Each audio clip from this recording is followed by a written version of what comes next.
Oui, sans doute, tout meurt. Ce monde est un grand rêve, et le peu de bonheur qui nous vient en chemin, nous n'avons pas plutôt ce roseau dans la main que le vent nous l'enlève. Dr. Ollivant sat alone in his library and consulting room, a spacious chamber built out at the back of his house in Wimpole Street, after his day's work was ended. A long day and a heavy one, for at 36 years of age the doctor found himself possessed of a great practice. A practice that recompensed him largely for his devotion to science, but left little margin in his life for pleasure. It may indeed be doubted if Dr. Ollivant knew the meaning of that word pleasure, except so far as it was accessible to him in dictionaries.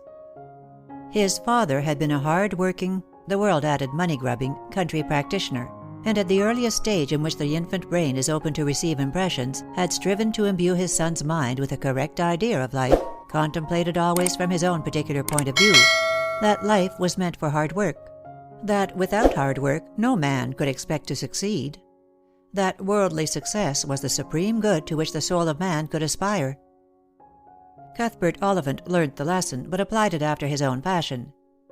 Had he possessed no higher brain than his father, he would most likely have restricted his notion of success, or as his father called it, getting on, to the consolidation and improvement of his father's practice, the steady-going, old-fashioned family surgeon business in the sleepy old town of Long Sutton, Devonshire.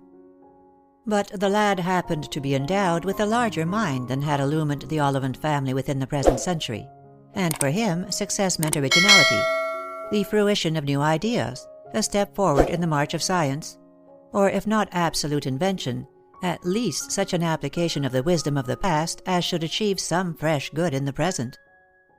For a youth with such yearnings, Long Sutton was not large enough. Samuel Ollivant well nigh uprooted the scanty wisp of hair which encircled his bald crown when, after walking the hospitals and going through the usual curriculum, his son told him that he would return no more to the sleepy little Devonshire town, where his race had abided and thriven from generation to generation. His father might dispose of the good old family practice to whomsoever he would. He, Cuthbert, would remain in London, had indeed been already elected parish doctor in a populous district by Bethnal Green. The pay was of the poorest, he wrote cheerfully, but the experience would be immense.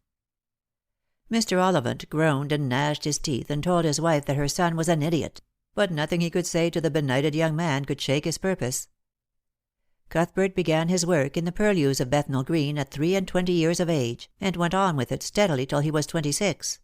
And except at Christmas time, when he came to the home of his forefathers for a duty visit, Long Sutton knew him no more.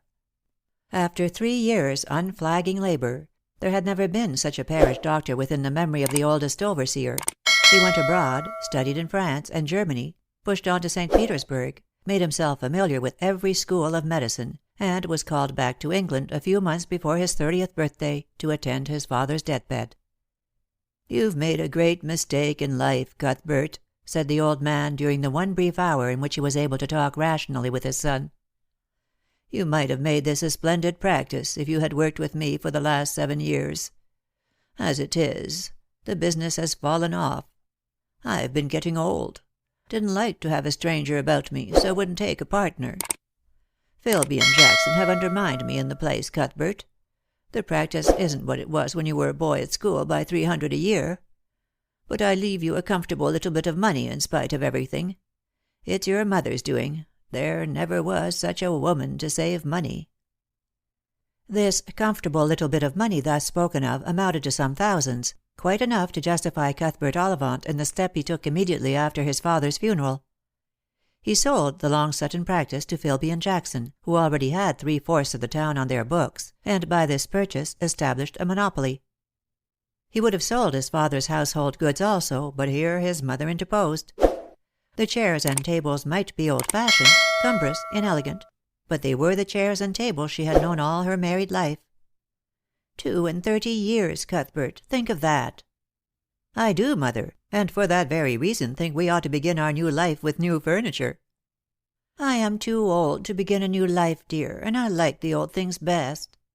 This with a tender glance at an ancient Spanish mahogany sideboard that age had made almost as black as ebony. "They don't make such things now." "I'm rather glad they don't," remarked her profane son. "It will cost more money to move the things than they are worth, I believe, mother. But if you like them, they shall be moved. I'd as soon sit upon one chair as another.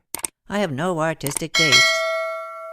So the ancient sideboard, the secretaries and bureaus, and four-post bedsteads of a bygone age, all pervaded by a certain grimness that stood for respectability, were conveyed from Long Sutton to the house.